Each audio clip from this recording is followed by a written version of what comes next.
eBay finally putting a stop to the madness. You take the card and put it in the sleeve. Plus, through all of the crazy out there in the world, we have a bit of very, very good news. What's going on, sports card hobby family? Another day, another sports card video. How the heck is everybody doing? I hope that everyone is having a great week so far. Before I dive into today's topics, huge thanks to today's video sponsor, COMC.com.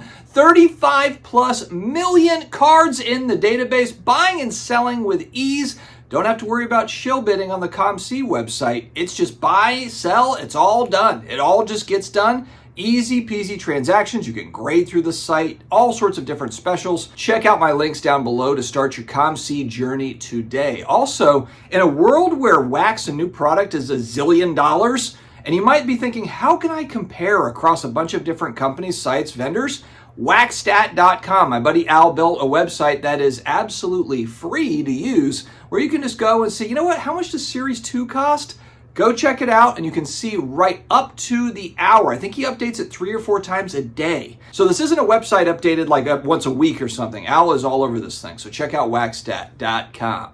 All right, before we talk about eBay, something flashed across my feed that we need to talk about immediately.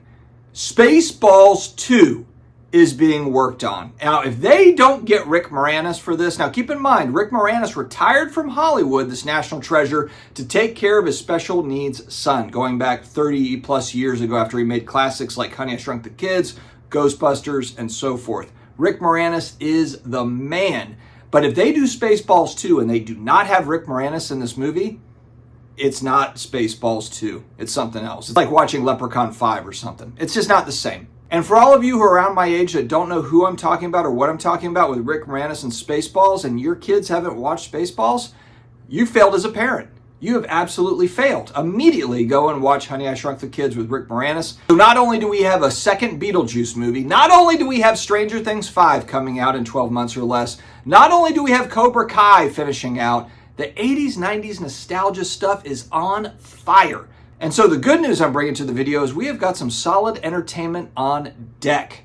Now, let's talk about eBay. The largest buying and selling platform on planet Earth, right, Alf? For collectibles and sports cards. We're all on it. We're all using it. We're all scrolling and trying to figure out what's what and what comps in here and this and that and whatever. They are finally cracking down on shill bidding and non-paying buyers. Now, I've noticed this going back for a few months, the buy it now and the offer stuff. Now, pretty much every time it feels like every time I make an offer on something, unless I'm maybe counter offering on something, they always have my credit card there. It's like, do you agree with this credit card before you make this offer? And it automatically just automatically just does it. If they accept my offer, boom, it just hits my card for all the buy it now type offer stuff. But now, we're going to see this a lot more. I think it's going to be commonplace, widespread. Maybe not on low dollar stuff. I don't really know how this is going to go, but certainly on high dollar stuff, I can see a world where every single high dollar transaction, I don't know, over $250 or over $500 or over $1,000 or whatever they determine it to be on eBay is going to be an automatic kind of that same agreement. When you go to bid, if you win that auction, it's going to go ahead and charge that card. I think there might be a delay on it where they charge it an hour later or something is what I've heard they're doing.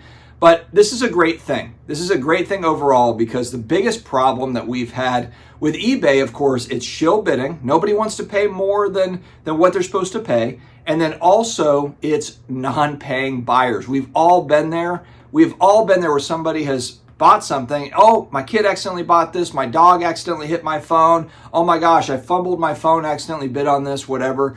And every single time I'm just like, whatever, cancel. We all do this. Just, okay, we'll just start it over.